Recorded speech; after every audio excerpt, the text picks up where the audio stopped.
چې هغه ګرځي او د رب رضا لټوي.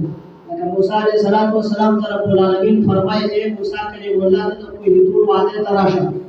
موسی علیه السلام په منډه باندې د کوهي طور وادي ته راشي. رب العالمین دې د علم باوجود تپوس کوي ما اعوجلک عن قومک یا موسی. ای موسی موږ په تلوار او په جلدۍ سره په تادۍ سره ولې راغلي. موسی علیه السلام بارګاه خداوندي کې غرض کوي خدایه په منډه ځکه رالم چې عاجزت الیک ربی لترضى چې ته رانه رضا شې. او رب العالمین خپل محبوب ته فرمایي ولسوف یعطیک ربک فترضى. حبیبه زه به تاله دومره څه درکړم چې ته به پرې رضا شې. رسول الله مبارک صلی الله علیه وسلم غوښتنه نه ده کړې، الله پاک ورته فرمایي ولسوف یعطیک ربک فترضى. حبیبه زه به تاله دومره څه درکړم چې ته به پرې رضا شې. زما عزتمنو پیغمبر علیه السلام امام الانبیاء خاتم الانبیاء خاتم الرسول د تمام انبیاء نبی د اولین او د اخرین نبی د نباتات او د حشرات نبی او د جمادات نبی او د جنات نبی د تمام کائنات نبی او د تمام انسانیت نبی. عزتمنو موږ او تاسو ته پکار دي زموږ او تاسو فضل کې د رسول الله مبارک صلی الله علیه وسلم سره مینه. ولې دا ټول نبیان او پیغمبران دا ټول صحابه ټول بادشاهان چې کوم دي د دې مقام د پیغمبر علیه السلام مخکې داسې عربی او شاعر دی هغه وایي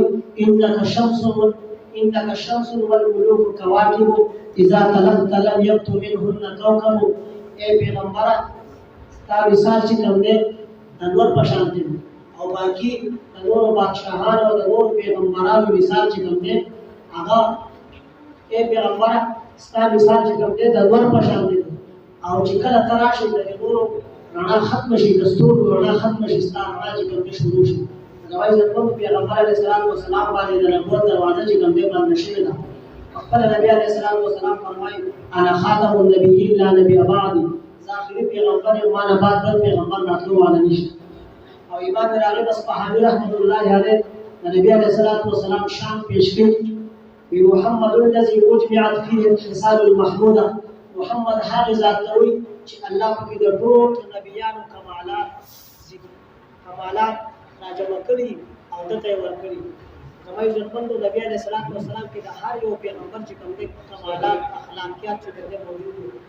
نبی علیه السلام کې د حضرت آدم علیه السلام اخلاق، د حضرت شیس علیه السلام معرفت، د حضرت نوح علیه السلام جوش تکلیف، د ابراهیم علیه السلام ولولای توحید، د اسماعیل علیه السلام مثال، د اسحاق علیه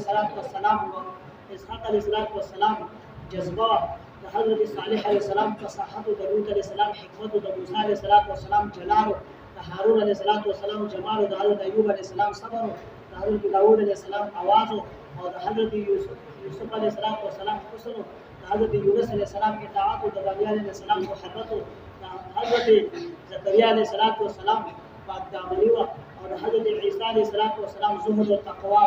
د ټولو نبیانو کمالات نوازشات دا ټول الله تعالی را جمع کړي او په یو ګلدسته کې جمع کړي. د هغه ګلدستې نوم آقا نامدار سردار دو جهان حسن مجسم قدر مفخم روح دو عالم عدل مکرم نبی معظم رسول محتشم شافع اعظم سیدنا محمد یا نبی صلی الله علیه و آله وسلم.